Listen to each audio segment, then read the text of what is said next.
So hello everyone. ਮੈਂ ਤੁਹਾਡਾ ਸਵਾਗਤ ਕਰਦਾ ਹਾਂ ਆਪਣੇ ਇਸ YouTube ਚੈਨਲ ਦੇ ਵਿੱਚ ਕਰਨਸ ਅਕੈਡਮੀ ਦੇ ਵਿੱਚ। ਸੋ ਅੱਜ ਦਾ ਸਾਡਾ ਟੌਪਿਕ ਹੋਵੇਗਾ that will be data analytics. So ਮੇਰਾ ਇਹ ਟਾਰਗੇਟ ਹੈ ਕਿ ਤੁਹਾਡੇ ਐਗਜ਼ਾਮ ਤੋਂ ਪਹਿਲਾਂ ਮੈਂ ਤੁਹਾਡਾ ਪੂਰਾ ਸਿਲੇਬਸ ਕੰਪਲੀਟ ਕਰਾਉਣਾ ਹੈ ਕਿਸੇ ਵੀ ਤਰੀਕੇ ਦੇ ਨਾਲ ਐਨੀ ਹਾਓ। ਠੀਕ ਹੈ। ਸੋ ਇੱਕ ਵੈਬਸਾਈਟ ਹੈ ਜਾਵਾ ਡੀ ਪੁਆਇੰਟ ਜਿਹਨੂੰ ਮੈਂ ਰੈਫਰ ਕਰੂੰਗਾ ਤੁਹਾਨੂੰ ਕਰਵਾਉਣ ਦੇ ਲਈ ਅਤੇ ਤੁਸੀਂ ਇਹ ਤੋਂ ਰਿਵਾਈਜ਼ ਕਰਿਓ। ਠੀਕ ਹੈ। ਬਿਕੋਜ਼ ਕੋਈ ਤੁਹਾਨੂੰ ਕੋਈ ਨੋਟਸ ਦੇ ਦੇਗਾ ਕੁਛ ਵੀ ਦੇ ਦੇਗਾ। ਸੋ ਇਹ ਸਭ ਕੁਛ ਇਹਦੇ ਵਿੱਚ ਹੀ ਹੈ। ਉਹ ਵੀ ਉਹਨਾਂ ਨੇ ਇੱਥੋਂ ਕਾਪੀ ਪੇਸਟ ਮਾਰ ਕੇ ਤੁਹਾਨੂੰ ਨੋਟਸ ਦੇਣੇ। So don't worry for that yet. ठीक है। So first request, stay tuned. First, second request, do practice. Third request, revise and revise. And fourth request, obviously share with your friends and subscribe the channel. ठीक है। चलो start करते हैं। सो ਤੁਹਾਡੇ exam ਦੇ ਵਿੱਚ ਤੁਹਾਡਾ ਸਿਲੇਬਸ ਆ ਡੇਟਾ ਐਨਾਲਿਟਿਕਸ ਉਹਦੇ ਵਿੱਚ ਹੈਗਾ ਕਿ ਪਹਿਲਾਂ ਉਹਨਾਂ ਨੂੰ ਤੁਹਾਨੂੰ ਪਤਾ ਹੋਣਾ ਚਾਹੀਦਾ ਕਿ ਆਰਡੀਬੀਐਮਐਸ ਕੀ ਹੁੰਦਾ ਹੈ। ਠੀਕ ਹੈ। ਸੀਕੁਅਲ ਕੀ ਹੁੰਦਾ ਹੈ, ਡੇਟਾ ਮਾਡਲਿੰਗ ਕੀ ਹੁੰਦੀ ਹੈ। ਲੇਕਿਨ ਡੇਟਾ ਮਾਡਲਿੰਗ ਤੋਂ ਪਹਿਲਾਂ ਤੁਹਾਨੂੰ ਬੇਸਿਕ ਚੀਜ਼ਾਂ ਤੇ ਪਤਾ ਹੁੰਦੀਆਂ ਕਿ ਡੇਟਾ ਹੁੰਦਾ ਕੀ ਹੈ। ਸੋ ਡੇਟਾ ਵੇਖਦੇ ਹਾਂ। ਸੋ ਤੁਹਾਨੂੰ ਮੈਂ ਇੱਥੋਂ ਕਰਵਾਉਂਗਾ। ਇਹੀ ਮੋਸਟਲੀ ਐਗਜ਼ਾਮ ਦੇ ਵਿੱਚ ਤੁਹਾਡੀ ਚੀਜ਼ਾਂ ਆ ਜਾਣੀਆਂ। ਠੀਕ ਹੈ। ਸੋ ਤੁਹਾਨੂੰ ਪੁੱਛ ਸਕਦੇ ਨੇ ਡੇਟਾ ਕੀ ਹੁੰਦਾ ਹੈ। So let's start. So data ਸਮਝ ਲਓ ਤੁਸੀਂ, ਮੈਂ ਤੁਹਾਨੂੰ ਐਗਜ਼ਾਮਪਲ ਦਿੰਦਾ ਹੈ ਕਿ ਇਹ ਕੰਪਿਊਟਰ ਹੀ ਆ। ਇਸ ਕੰਪਿਊਟਰ ਦੇ ਵਿੱਚ ਇੱਕ ਇੱਕ ਚੀਜ਼ ਇੱਕ ਡੇਟਾ ਹੈ। ठीक है। Like this is a data. ਇਹ ਇੱਕ ਡੇਟਾ ਹੈ, ਇਹ ਇੱਕ ਫੋਟੋ ਇੱਕ ਡੇਟਾ ਹੈ। ਤਾਂ ਤੁਸੀਂ ਸਮਝ ਲਓ ਕਿ ਇਸ ਪੂਰੇ ਯੂਨੀਵਰਸ ਦੇ ਵਿੱਚ ਇੱਕ ਇੱਕ ਚੀਜ਼ ਇੱਕ ਡੇਟਾ ਹੈ। ਠੀਕ ਹੈ। ਸੋ ਡੇਟਾ ਤੋਂ ਕੀ ਅਸੀਂ ਬਣਾਉਂਦੇ ਹਾਂ ਡੇਟਾਬੇਸ। ਡੇਟਾਬੇਸ ਬੇਸਿਕਲੀ ਕੀ ਹੁੰਦਾ ਹੈ ਕਿ ਇੱਕ ਆਰਗੇਨਾਈਜ਼ਡ ਕਲੈਕਸ਼ਨ ਹੈ ਡੇਟਾ ਦਾ ਜੋ ਕਿ ਅਸੀਂ ਮੈਨੇਜ ਕਰਦੇ ਹਾਂ ਅਤੇ ਜਿਹਨੂੰ ਅਸੀਂ ਐਕਸੈਸ ਕਰ ਸਕਦੇ ਹਾਂ। ਸਮਝ ਲਓ ਕਿ ਇੱਕ ਟੇਬਲ ਹੈ ਤੁਹਾਡੇ ਕੋਲ, ਐਕਸਲ ਸ਼ੀਟ ਹੀ ਲਾ ਲਓ। ਉਸ ਐਕਸਲ ਸ਼ੀਟ ਦੇ ਵਿੱਚ ਤੁਸੀਂ ਡੇਟਾ ਨੂੰ ਬੜੇ ਤਰੀਕੇ ਦੇ ਨਾਲ ਆਰਗੇਨਾਈਜ਼ ਕਰਦੇ ਹੋ। ਜਿਵੇਂ ਐਗਜ਼ਾਮਪਲ ਲੈਂਦੇ ਅਸੀਂ ਸਟੂਡੈਂਟਸ ਦੀ ਅਟੈਂਡੈਂਸ ਸ਼ੀਟ ਦੀ।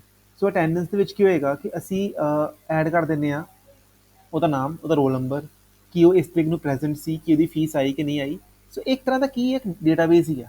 ਠੀਕ ਹੈ। It is simply organised collection of data. ਠੀਕ ਹੈ। ਫਿਰ ਉਸ ਤੋਂ ਬਾਅਦ ਮਤਲਬ ਪੁੱਛ ਸਕਦੇ ਨੇ ਕਿ ਡੇਟਾਬੇਸ ਨੂੰ ਹੈਂਡਲ ਕੌਣ ਕਰਦਾ ਹੈ। ਸੋ ਮਲਟੀਪਲ ਡੇਟਾਬੇਸ ਹੈਂਡਲਰ ਸਾਡੇ ਕੋਲ ਹੈਗੇ ਨੇ। ਜਿਵੇਂ ਕਿ ਸਾਡੇ ਕੋਲ ਸੀਕੁਅਲ ਸਰਵਰ ਹੁੰਦਾ ਹੈ। ਠੀਕ ਹੈ ਜੀ।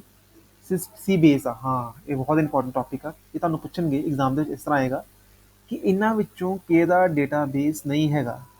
ਸੋ ਉਹ ਤੁਹਾਨੂੰ ਆਪਸ਼ਨਸ ਦੇ ਦੇਣਗੇ ਅਤੇ ਤੁਸੀਂ ਦੱਸਣਾ ਹੈ।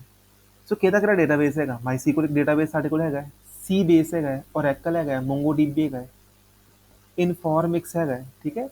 ਪੋਸਟਗਰੇ ਸੀਕੁਅਲ ਹੈਗਾ ਅਤੇ ਸੀਕੁਅਲ ਸਰਵਰ ਵੀ ਹੈ। ਸੋ ਇਹ ਸਾਰੇ ਕੀ ਨੇ ਡੇਟਾਬੇਸ ਸਾਡੇ ਕੋਲ ਅਵੇਲੇਬਲ ਨੇ। ਸੋ ਇਹ ਰੱਟਾ ਮਾਰ ਲਓ, ਯਾਦ ਕਰ ਲਓ, ਇਹ 'ਚੋਂ ਪੱਕਾ ਆਉਣਾ ਜੀ। ਠੀਕ ਹੈ। ਸੋ ਉਸ ਤੋਂ ਬਾਅਦ ਅਗਲਾ ਟੌਪਿਕ ਅਸੀਂ ਵੇਖਦੇ ਹਾਂ ਕਿਉਂਕਿ ਇਹਦੇ ਵਿੱਚ ਬਸ ਇੰਨਾ ਹੀ ਹੈ ਕਿ ਇੰਨਾ ਕੁਛ ਹੈਗਾ ਨਹੀਂ ਹੋਰ। ਜਿਵੇਂ ਇਵੋਲਿਊਸ਼ਨ ਕੀ ਹੈ, ਇਹ ਤੁਹਾਡੇ ਕੰਮ ਦਾ ਹੀ ਨਹੀਂ ਹੈਗਾ। ਮੈਂ ਤੁਹਾਨੂੰ ਇਹ 'ਚੋਂ ਕੀ ਕਰਵਾਵਾਂ। ਠੀਕ ਹੈ। ਅੱਗੇ ਅਸੀਂ ਵੇਖਦੇ ਹਾਂ ਕਿ ਡੇਟਾਬੇਸ ਦੀ ਟਾਈਪਸ ਕੀ ਹੁੰਦੀਆਂ ਨੇ। ਸੋ ਡੇਟਾਬੇਸ ਦੀ ਮਲਟੀਪਲ ਟਾਈਪਸ ਨੇ। सेंट्रलाइज्ड डेटाबेस है, डिस्ट्रीब्यूटेड डेटाबेस है, नो सीक्वल डेटाबेस है, क्लाउड डेटाबेस है, रिलेशनल डेटाबेस है, नेटवर्क डेटाबेस है, ऑब्जेक्ट ओरिएंटेड डेटाबेस है, हायरार्किकल डेटाबेस है। ठीक है। ਅਸੀਂ ਗੱਲ ਕਰਦੇ ਹਾਂ ਪਹਿਲਾਂ ਸੈਂਟਰਲਾਈਜ਼ਡ ਡੇਟਾਬੇਸ ਦੇ ਵਿੱਚ। ਇਹ 'ਚ ਕੀ ਹੁੰਦਾ ਹੈ ਕਿ ਇੱਕ ਸੈਂਟਰਲ ਲੋਕੇਸ਼ਨ ਹੁੰਦੀ ਹੈ, ਸੈਂਟਰਲ ਲੋਕੇਸ਼ਨ। ਉਹਦੇ ਵਿੱਚ ਅਸੀਂ ਡੇਟਾਬੇਸ ਮੇਨਟੇਨ ਕਰਦੇ ਹਾਂ। ਠੀਕ ਹੈ। ਅਤੇ ਅਲੱਗ-ਅਲੱਗ ਐਪਲੀਕੇਸ਼ਨਸ, ਅਲੱਗ-ਅਲੱਗ ਲੋਕੇਸ਼ਨਸ ਜਿਹੜੀ ਐਪਲੀਕੇਸ਼ਨਸ ਪਈਆਂ ਨੇ ਨਾ, ਉਹ ਸਾਰੀਆਂ ਇਹਨੂੰ ਐਕਸੈਸ ਕਰਨਗੀਆਂ ਡੇਟਾ ਦੇ ਲਈ। ਸਮਝ ਲਓ ਕਿ ਇੱਕ ਹੀ ਜਗ੍ਹਾ ਬਸ ਡੇਟਾ ਪਿਆ ਵਾ ਅਤੇ ਮੰਨ ਲਓ ਡੇਟਾ ਬੇਸ ਹੈਗਾ ਸਾਡਾ ਇੰਡੀਆ ਦੇ ਵਿੱਚ ਅਤੇ ਐਪਲੀਕੇਸ਼ਨ ਚੱਲਦੀਆਂ ਪਈਆਂ ਨੇ ਅਮਰੀਕਾ ਦੇ ਵਿੱਚ, USA ਦੇ ਵਿੱਚ। ਉਹ ਸਾਰੀਆਂ ਇਹਨੂੰ ਐਕਸੈਸ ਕਰਨੀਆਂ ਅਤੇ ਡੇਟਾ 'ਚੋਂ ਫੈਚ ਕਰ ਲੈਣਗੀਆਂ। ਠੀਕ ਹੈ। ਤੋ ਬੇਸਿਕਲੀ ਇਹ ਉਦੋਂ ਯੂਜ਼ ਕਰਦੇ ਹਾਂ ਜਦੋਂ ਬੜਾ ਸਿਕਿਉਰ ਡੇਟਾ ਹੋਵੇ। ਅਸੀਂ ਨਹੀਂ ਚਾਹੁੰਦੇ ਕਿ ਹਰ ਜਗ੍ਹਾ ਡੇਟਾ ਸਾਡਾ ਘੁੰਮਦਾ ਹੋਵੇ। ਸੋ ਇਹਦੇ ਐਡਵਾਂਟੇਜਸ ਪੁੱਛਣਗੇ ਕਿ ਡੇਟਾ ਮੈਨੇਜਮੈਂਟ ਦਾ ਰਿਸਕ ਘੱਟ ਗਿਆ, ਸਿਕਿਉਰਿਟੀ ਸਾਡੀ ਵੱਧ ਗਈ ਆ। ਸੋ ਮੈਨੀਪੂਲੇਸ਼ਨ ਕੋਈ ਐਵੇਂ ਨਹੀਂ ਕਰ ਸਕਦਾ। ਠੀਕ ਹੈ। ਫਿਰ ਉਸ ਤੋਂ ਬਾਅਦ ਡਿਸਐਡਵਾਂਟੇਜ ਇਹੀ ਕਿ ਸਾਈਜ਼ ਜ਼ਿਆਦਾ ਹੋ ਜਾਂਦਾ ਅਤੇ ਇੱਕ ਚੀਜ਼ ਹੋਰ ਵੀ ਹੋ ਜਾਂਦੀ ਆ। ਮੰਨ ਲਓ ਤੁਸੀਂ ਇੰਡੀਆ ਦੇ ਵਿੱਚ ਇੱਕ ਡੇਟਾਬੇਸ ਮੇਨਟੇਨ ਕਰਤਾ। ਠੀਕ ਹੈ। ਹੁਣ ਤੁਹਾਡਾ ਸਰਵਰ ਫੇਲ ਹੋ ਜਾਂਦਾ, ਉੱਥੇ ਅੱਗ ਲੱਗ ਜਾਂਦੀ ਆ, ਕੰਪਿਊਟਰ ਸੜ ਜਾਂਦਾ। ਹੁਣ ਕੀ ਹੋਏਗਾ, ਸਾਰਾ ਡੇਟਾ ਗਿਆ। ਸੋ ਉਸ ਚੀਜ਼ ਨੂੰ ਓਵਰਕਮ ਕਿਹਨੇ ਕੀਤਾ, ਡਿਸਟਰੀਬਿਊਟਿਡ ਡੇਟਾਬੇਸ ਨੇ। ਇਹ 'ਚ ਕੀ ਹੁੰਦਾ ਹੈ ਕਿ ਸਾਡਾ ਜਿਹੜਾ ਡੇਟਾਬੇਸ ਹੈ ਨਾ, ਉਹਨੂੰ ਅਸੀਂ ਅਲੱਗ-ਅਲੱਗ ਲੋਕੇਸ਼ਨਸ 'ਚ ਰੱਖਦੇ ਹਾਂ। ਇੰਡੀਆ ਦੇ ਵਿੱਚ ਵੀ ਰੱਖਾਂਗੇ, USA ਵਿੱਚ ਵੀ ਰੱਖਾਂਗੇ, ਕੈਨੇਡਾ ਵਿੱਚ ਵੀ ਰੱਖਾਂਗੇ, ਇੰਗਲੈਂਡ ਦੇ ਵਿੱਚ ਵੀ ਰੱਖਾਂਗੇ। ਅਤੇ ਉਹ ਸਾਰਾ ਡੇਟਾ ਜਿਹੜਾ ਹੋਏਗਾ ਸਿੰਕ 'ਚ ਹੋਏਗਾ ਆਪਸ 'ਚ, ਤਾਂ ਕਿ ਅਗਰ ਇੱਕ ਜਗ੍ਹਾ ਵੀ ਕੋਈ ਇਸ਼ੂ ਆਉਂਦਾ ਹੈ ਨਾ ਤਾਂ ਉਹਦਾ ਬਾਕੀ ਜਗ੍ਹਾ 'ਤੇ ਇਫੈਕਟ ਨਹੀਂ ਹੁੰਦਾ। ਸੋ ਜਿਹਦੇ ਨਾਲ ਸਾਡਾ ਡੇਟਾ ਬਚਿਆ ਰਹਿੰਦਾ ਹੈ। ਸੋ ਐਡਵਾਂਟੇਜਸ ਵੇਖਦੇ ਹਾਂ।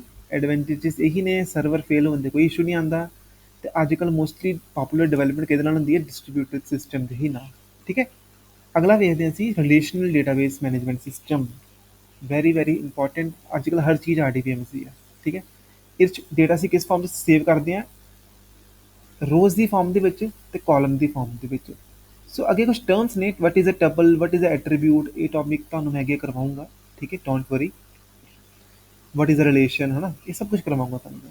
ਸੋ ਸਿੰਪਲ ਹੈ ਜੀ, ਇਹ ਧਿਆਨ 'ਚ ਰੱਖ ਲੈਣਾ ਹੈ ਕਿ ਰਿਲੇਸ਼ਨਲ ਡੇਟਾਬੇਸ 'ਚ ਕੀ ਹੁੰਦਾ ਹੈ ਕਿ ਸਾਡਾ ਡੇਟਾ ਇੱਕ ਟੇਬਲ ਦੀ ਫਾਰਮ 'ਚ ਸੇਵ ਹੋਏਗਾ, ਜਿਹਦੇ ਵਿੱਚ ਰੋਜ਼ ਹੁੰਦੀਆਂ ਨੇ ਤੇ ਜਿਹਦੇ ਵਿੱਚ ਕਾਲਮ ਹੁੰਦੇ ਨੇ। ਤੇ ਹਾਂ, RDBMS ਨੂੰ ਬਣਾਇਆ ਕਿਹਨੇ ਆ? EF ਕੋਡ ਨੇ, ਠੀਕ ਹੈ, 1970 ਦੇ ਵਿੱਚ। RDBMS ਦੀ ਐਗਜ਼ਾਮਪਲਸ ਕੀ ਨੇ? MySQL ਹੈ, SQL ਸਰਵਰ ਹੈ, Oracle ਹੈ, PostgreSQL ਹੈ, ਠੀਕ ਹੈ। ਤੇ RDBMS ਦੇ ਵਿੱਚ ਨਾ ਇੱਕ ਐਸਿਡ ਪ੍ਰੋਪਰਟੀ ਹੁੰਦੀ ਹੈ, ACID।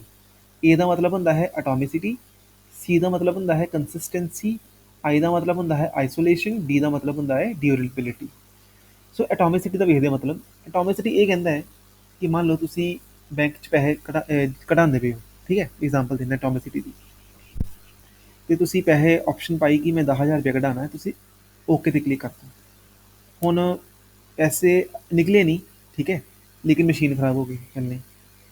ਸੋ ਹੁਣ ਇਹ ਥੋੜੀ ਕਿ ਤੁਹਾਡੇ ਪੈਸੇ ਕੱਟੇ ਜਾਣਗੇ ਅਕਾਊਂਟ ਦੇ ਵਿੱਚੋਂ। ਸੋ ਇਹਦਾ ਮਤਲਬ ਇਹ ਆ ਕਿ ਜਾਂ ਤੇ ਆਲ ਜਾਂ ਤੇ ਨਥਿੰਗ, ਮਤਲਬ ਅਗਰ ਤੇ ਪੂਰਾ ਪ੍ਰੋਸੈਸ ਕੰਪਲੀਟ ਹੁੰਦਾ ਪਿਆ ਤਾਂ ਅਸੀਂ ਮੰਨਾਂਗੇ ਕਿ ਉਹ ਐਕਸ਼ਨ ਕੰਪਲੀਟ ਹੋਇਆ, ਅਦਰਵਾਈਜ਼ ਅਸੀਂ ਕਵਾਂਗੇ ਕੁਛ ਨਹੀਂ ਹੋਇਆ। Get it? ਆਈ ਥਿੰਕ ਤੁਸੀਂ ਸਮਝ ਰਹੇ ਹੋ। ਅਗਲਾ ਆਉਂਦਾ ਕੰਸਿਸਟੈਂਸੀ। ਕੰਸਿਸਟੈਂਸੀ ਦਾ ਮਤਲਬ ਇਹੀ ਆ ਕਿ ਡੇਟਾ ਰਾਈਟ ਕਰਨ ਦੇ ਟਾਈਮ ਤੇ ਰੀਡ ਕਰਨ ਦੇ ਟਾਈਮ ਤੇ ਸੇਮ ਹੀ ਡੇਟਾ ਹੈਗਾ, ਠੀਕ ਹੈ, ਕੋਈ ਇਸ਼ੂ ਨਹੀਂ ਹੈਗਾ ਉਹਦੇ ਵਿੱਚ, ਠੀਕ ਹੈ। If you perform any operation of the data, ਉਹਦੀ value before and after preserve ਰਹੇਗੀ, ਕੋਈ ਇਸ਼ੂ ਨਹੀਂ ਹੋਏਗਾ ਉਹਦੇ ਵਿੱਚ, ਠੀਕ ਹੈ, ਵੈਲਿਊਜ਼ ਕੰਜ਼ਰਵ ਰਹਿਣਗੀਆਂ। ਆਈਸੋਲੇਸ਼ਨ ਵੇਖਦੇ ਹਾਂ। ਸੋ ਆਈਸੋਲੇਸ਼ਨ ਦਾ ਮਤਲਬ ਹੈ ਕਿ ਹੋ ਸਕਦਾ ਹੈ ਕਿ ਇੱਕ ਹੀ ਡੇਟਾਬੇਸ ਨੂੰ ਇੱਕ ਹੀ ਟਾਈਮ ਤੇ 5 ਬੰਦੇ ਐਕਸੈਸ ਕਰਦੇ ਹੋਣ, ਇੱਕ ਬੰਦਾ ਲਿਖਦਾ ਹੋਵੇ, ਇੱਕ ਬੰਦਾ ਰਾਈਟ ਕਰਦਾ ਹੋਵੇ, ਰੀਡ ਕਰਦਾ ਹੋਵੇ। ਸੋ ਉਹਦੇ ਵਿੱਚ ਕੋਈ ਇਸ਼ੂ ਨਹੀਂ ਹੋਣਾ ਚਾਹੀਦਾ, ਠੀਕ ਹੈ, ਦਿਸ ਆਈਸੋਲੇਸ਼ਨ। ਡਿਊਰੇਬਿਲਿਟੀ ਦਾ ਮਤਲਬ ਹੈ ਕਿ ਸਾਡਾ ਡੇਟਾ ਪਰਮਾਨੈਂਟ ਹੋਣਾ ਚਾਹੀਦਾ, ਚੇਂਜਸ ਉਹਦੇ ਵਿੱਚ, ਠੀਕ ਹੈ। ਐਂਡ ਅਗਲਾ ਸਾਡੇ ਕੋਲ ਡੇਟਾਬੇਸ ਆਉਂਦਾ ਹੈ ਨੋ ਸੀਕੁਅਲ ਡੇਟਾਬੇਸ। ਸੋ ਨੋ ਸੀਕੁਅਲ ਡੇਟਾਬੇਸ 'ਚ ਹੁੰਦਾ ਕੀ ਆ ਕਿ ਟੇਬਲ ਦੀ ਫਾਰਮ 'ਚ ਸੇਵ ਨਹੀਂ ਹੁੰਦਾ, ਇਹਦੇ 'ਚ ਕਿਹੜੀ ਫਾਰਮ 'ਚ ਡੇਟਾ ਸੇਵ ਹੁੰਦਾ, ਕੀ ਵੈਲਿਊ ਦੀ ਫਾਰਮ ਦੇ ਵਿੱਚ।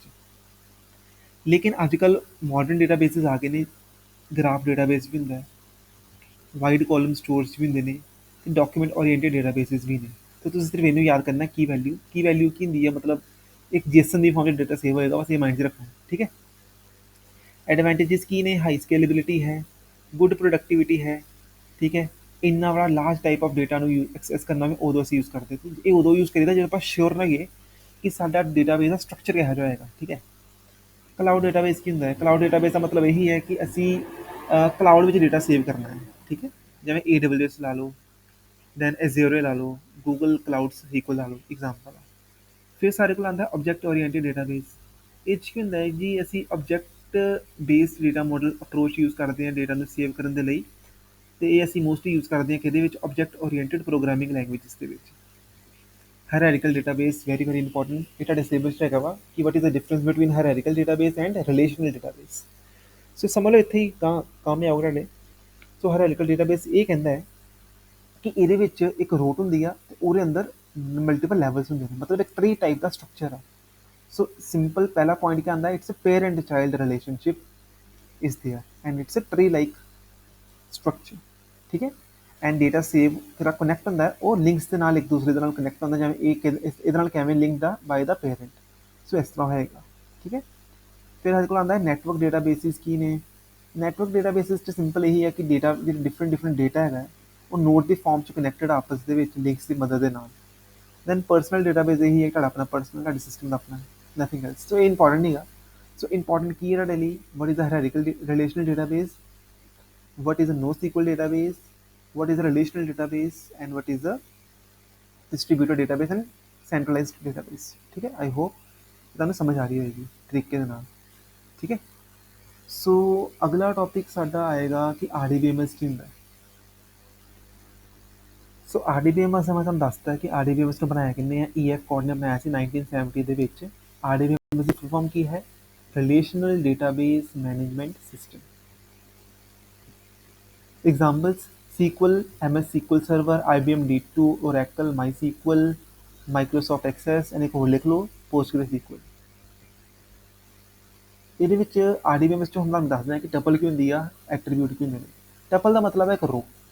ਸੋ ਮੈਂ ਤੁਹਾਨੂੰ ਐਗਜ਼ਾਮਪਲ ਦੇਣਾ ਹੈ ਕਿ ਮੰਨ ਲਓ ਕਿ ਇੱਕ ਮੇਰੇ ਕੋਲ ਟੇਬਲ ਆ, ਤੁਸੀਂ ਵੇਖਿਆ ਹੋਏਗਾ ਕੋਈ ਵੀ ਟੇਬਲ, ਤੇ ਟੇਬਲ 'ਚ ਰੋਲ ਨੰਬਰ ਵਾਲਾ ਇੱਕ ਕਾਲਮ ਹੁੰਦਾ ਹੈ, ਇੱਕ ਨੇਮ ਵਾਲਾ ਕਾਲਮ ਹੁੰਦਾ ਹੈ, ਤੇ ਥੱਲੇ ਲਿਖਿਆ ਹੁੰਦਾ 1, ਅੱਗੇ ਹੋਏਗਾ ਨਾਮ ਬੰਦੇ ਦਾ, 2 ਰੋਲ ਨੰਬਰ, ਫਿਰ ਬੱਚੇ ਦਾ ਨਾਮ। ਸੋ ਜਿਹੜਾ 2 ਤੇ ਬੱਚੇ ਦਾ ਨਾਮ ਆ ਨਾ, ਇਹਨੂੰ ਅਸੀਂ ਰੋ ਕਹਿੰਦੇ ਹਾਂ, ਤੇ ਕਾਲਮ ਹੁੰਦਾ ਪੂਰਾ ਦਾ ਪੂਰਾ ਸਾਡਾ ਨੇਮ ਵਾਲੀ ਫੀਲਡ, ਠੀਕ ਹੈ।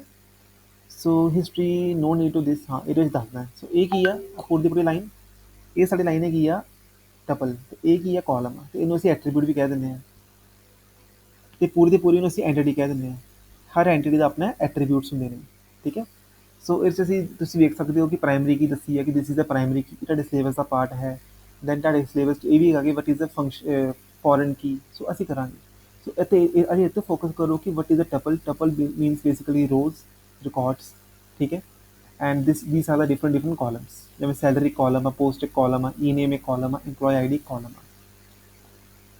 ਟੇਬਲ ਕੀ ਹੈ, ਟੇਬਲ ਦਾ ਸਿੰਪਲ ਮੰਨ ਲੈਣਾ ਹੈ ਕਿ ਮਤਲਬ ਤੁਸੀਂ ਕਹਿ ਸਕਦੇ ਹੋ ਕਿ ਟੇਬਲ ਕੀ ਆ, ਇੱਕ ਆਰਗੇਨਾਈਜ਼ਡ ਕਲੈਕਸ਼ਨ ਹੈਗਾ ਡੇਟਾ ਦਾ, ਜਿਹਨੂੰ ਅਸੀਂ, ਜੋ ਕਿ ਇੱਕ ਤਰ੍ਹਾਂ ਦਾ ਲੌਜੀਕਲ ਵਿਊ ਆ ਡੇਟਾਬੇਸ ਦਾ, ਠੀਕ ਹੈ।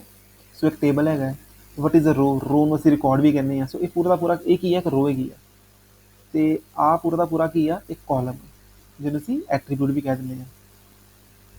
ਅੱਗੇ ਇਹ ਤਾਂ ਕਾਮਨ ਚੀਜ਼ਾਂ ਹੀ ਨੇ ਕਿ ਦੋ ਰੋਜ਼ ਤਾਂ ਕਦੀ ਵੀ ਮਤਲਬ ਇੱਕ ਦੂਸਰੇ ਨਾਲ ਸੇਮ ਨਹੀਂ ਹੋ ਸਕਦੀਆਂ, ਓਬਵੀਅਸਲੀ ਆ ਕਿ ਕਦੀ ਅਜੀਤ ਤੇ ਰਤਨ ਦਾ ਡੇਟਾ ਸੇਮ ਹੋ ਸਕਦਾ, ਇੰਪੋਸੀਬਲ ਆ, ਅਲੱਗ ਅਲੱਗ ਹੀ ਹੋਏਗਾ, ਰੋਲ ਨੰਬਰ ਅਲੱਗ ਅਲੱਗ ਹੀ ਹੋਏਗਾ, ਏਜ ਵੀ ਅਲੱਗ ਅਲੱਗ ਹੀ ਹੋਏਗੀ। ਮਾਈਟ ਵੀ ਪॉसिबल है सेम हो जाए, लेकिन मोस्टली सेम नहीं होएगा। कॉलम की है एट्रीब्यूट, तुम दसता ऑलरेडी मैं, that this name is a attribute, age is attribute, है ना, यही दसिया इन्होंने, ठीक है। यही चीज़ें तुम्हें पता होनी चाहिए। What is a cell, cell मतलब this Ajit is a cell, ठीक है। फिर अगे कहते हैं डिग्री की है, the total number of attributes that comprises a relation is known as degree. किन्ने साढ़े कोल एट्रीब्यूट्स ने, उन्होंने काउंट कर लो, 1 2 3 4, एक ही है डिग्री है, ठीक है। फिर साढ़े कोल कार्डिनैलिटी की होंगी है, कार्डिनैलिटी का मतलब होंगे नंबर ऑफ रोज, 5 ने, so this is the cardinality. ये चीज़ां आप याद कर लो, आनियां ने एग्जाम्स च। कार्डिनैलिटी का मतलब की है नंबर ऑफ रोज, ठीक है। एंड ये है कि नंबर ऑफ साढ़े कॉलम्स, ठीक है। बाकी डिटेल से जाना हो तो इस लिंक से चल जाओ, जावा टी पॉइंट तुम दस देंगे, बस मैं तुम्हें करवाना है कि तुम्हें गाइडेंस रहेगी, तुम पढ़ना की है, तो तुम जो सुन के फिर पढ़ोगे ना, ईजिली तुम्हें याद रहेगा। फिर डोमेन की होंगी है साढ़े को, ठीक है। What is the domain, no need of this. हाँ, नल वैल्यू की होंगी है, डेटा इंटीग्रिटी की होंगी है। नल वैल्यू का मतलब है कि जो तुम किसी चीज़ को खाली छड़ देंगे, डेटा फिल ही नहीं करते, वो नल हो जाती है। सो नल वैल्यू ब्लैंक तो अलग आ, जीरो तो अलग आ। सो नल वैल्यू मतलब तुम तो कुछ नहीं लिखा, that is a null value. It is different from value filled with zero on which contains a space, ठीक है। फिर ਇਹਦਾ करनी नहीं देगी, let me check. Yes, data integrity की है कि पहली चीज़ आती है एंटिटी इंटीग्रिटी। एंटिटी इंटीग्रिटी की कहती है कि ਤੁਹਾਡੇ ਕੋਲ ਕੋਈ ਵੀ ਡੁਪਲੀਕੇਟ ਰੋ ਨਹੀਂ ਹੋਣੀ ਚਾਹੀਦੀ। ਮਤਲਬ ਅਜੀਤ 24 ਤੇ ਬੀਟੈਕ ਇਹੋ ਜਿਹੀ ਕੋਈ ਰੋ ਨਹੀਂ ਹੋਣੀ ਚਾਹੀਦੀ, ਸਿੰਗਲ ਹੋਣੀ ਚਾਹੀਦੀ ਹੈ। This is a what entity integrity. Domain integrity ਕੀ ਕਹਿੰਦੀ ਹੈ, it enforces valid entries for a given column by this. So ਇਹ ਕਹਿੰਦਾ ਹੈ ਕਿ ਇਹ ਨਹੀਂ ਕਿਸੇ ਨੇਮ ਦੇ ਵਿੱਚ ਤੁਸੀਂ ਏਜ ਭਰਦੇ ਹੋ, ਜਾਂ ਤੁਸੀਂ ਏਜ ਦੇ ਵਿੱਚ ਤੁਸੀਂ ਨਾਮ ਭਰਦੇ ਹੋ, ਜੋ ਉੱਥੇ ਲਿਖਿਆ ਹੈ, ਜੋ ਅਗਰ ਨੇਮ ਹੈ ਤਾਂ ਨੇਮ ਹੀ ਫਿਲ ਹੋਣਾ ਹੈ। So this is what domain integrity. ਤੇ ਰਿਫਰੈਂਸ਼ੀਅਲ ਇੰਟੀਗ੍ਰਿਟੀ ਇਹ ਕਹਿੰਦੀ ਹੈ ਜੀ ਰੋ ਨੂੰ ਤੁਸੀਂ ਡਿਲੀਟ ਨਹੀਂ ਕਰ ਸਕਦੇ ਜੋ ਕਿ ਦੂਸਰੇ ਰਿਕਾਰਡ 'ਚ ਯੂਜ਼ ਹੋ ਰਹੀ ਹੈ। ਸੋ ਐਗਜ਼ਾਮਪਲ ਦੇਣਾ ਹੈ, ਇਹ ਮੇਰੇ ਕੋਲ ਮੰਨ ਲਓ ਕਿ ਬੱਚੇ ਦਾ ਇੱਕ ਰਿਕਾਰਡ ਆ, ਤੇ ਇੱਕ ਹੋਰ ਮੇਰੇ ਕੋਲ ਟੇਬਲ ਹੈਗਾ ਜਿਹਦੇ ਫੀਸ ਹੈਗੀ ਉਹਦੀ। ਸੋ ਜੇ ਤੁਸੀਂ ਫੀਸ ਵਿੱਚ ਵੀ ਤੁਸੀਂ ਮੰਨ ਲਓ ਇਹ ਆਈਡੀ ਯੂਜ਼ ਕੀਤੀ ਐਜ਼ ਅ ਫੋਰਨ ਕੀ, ਸੋ ਅਗਰ ਤੁਸੀਂ ਇਹਦੇ ਵਿੱਚ ਡਾਇਰੈਕਟ ਦਾ ਨਾਮ ਡਿਲੀਟ ਕਰ ਦੋਗੇ ਨਾ, ਤਾਂ ਓਬਵੀਅਸਲੀ ਫਿਰ ਪਤਾ ਕਿਵੇਂ ਲੱਗੂਗਾ ਫੀਸ ਕਿਹਦੀ ਕੀ ਹੈ, ਆਰਐਨ ਦੀ ਕਿ ਕਿਹਦੀ ਹੈ। ਸੋ ਤੁਸੀਂ ਨਹੀਂ ਕਰਨਾ ਇਹ ਕੰਮ। ਸੋ ਡੈਟ ਇਜ਼ ਅ ਰਿਫਰੈਂਸ਼ੀਅਲ ਇੰਟੀਗ੍ਰਿਟੀ। ਰਿਫਰੈਂਸ਼ੀਅਲ ਦੇ ਨਾਮ ਤੋਂ ਪਤਾ ਲੱਗ ਜਾਂਦਾ ਫਿਰ ਰੈਫਰੈਂਸ। ਤੇ ਯੂਜ਼ਰ ਡਿਫਾਈਨਡ ਦਾ ਮਤਲਬ ਕੀ ਹੈ ਕਿ ਅਸੀਂ ਕੁਝ ਬਿਜ਼ਨਸ ਰੂਲਸ ਖੁਦ ਲਾ ਦਿੰਦੇ ਹਾਂ, ਕੰਡੀਸ਼ਨਸ ਖੁਦ ਲਾ ਦਿੰਦੇ ਹਾਂ ਕਿ ਡੇਟਾ ਇਹੋ ਜਿਹਾ ਹੋਣਾ ਚਾਹੀਦਾ। That is a user defined integrity, ठीक है। सो आई थिंक इस वीडियो मैं छोटी बनाऊंगा, मतलब इन्नी बड़ी वीडियो नहीं बनाना चाहना। तो अगली वीडियो मैं दसूँगा कि DBMS आर्किटेक्चर की होंगे, 3 स्कीम आर्किटेक्चर की है, डेटा मॉडल्स की ने, डेटा मॉडलिंग की होंगी है, ठीक है। एसिड प्रॉपर्टी की है, थोड़ा जिहा होर विस्तार नाल वेख लांगे क्योंकि एग्जाम्स च मैनूं लगदा आ सकदा है। दैन असीं वेखांगे ER डायग्राम की होंदा है, ठीक है। फिर असीं वेखांगे रिलेशनल डेटाबेस, डेटा मॉडल की होंदा है, नॉर्मलाइजेशन की होंदा है, ठीक है। ये चीज़ां वेखांगे, सारी चीज़ां हैगियां ने एग्जाम दे विच, मेन चीज़ां ही हैं। सो स्टे ट्यून एंड तुसीं सबसक्राइब कर लिओ, अपने फ्रेंड्स नाल शेयर कर दिओ। एंड आई होप तुहानूं ਚੰਗਾ ਲੱਗਾ ਹੋਏਗਾ। ਅਗਰ ਕੋਈ ਸਾਨੂੰ ਇਸ਼ੂ ਹੋਏਗਾ ਤਾਂ ਕਮੈਂਟ ਕਰ ਦੇਣਾ, ਠੀਕ ਹੈ? So I will help you in that. So thank you. Have a good day.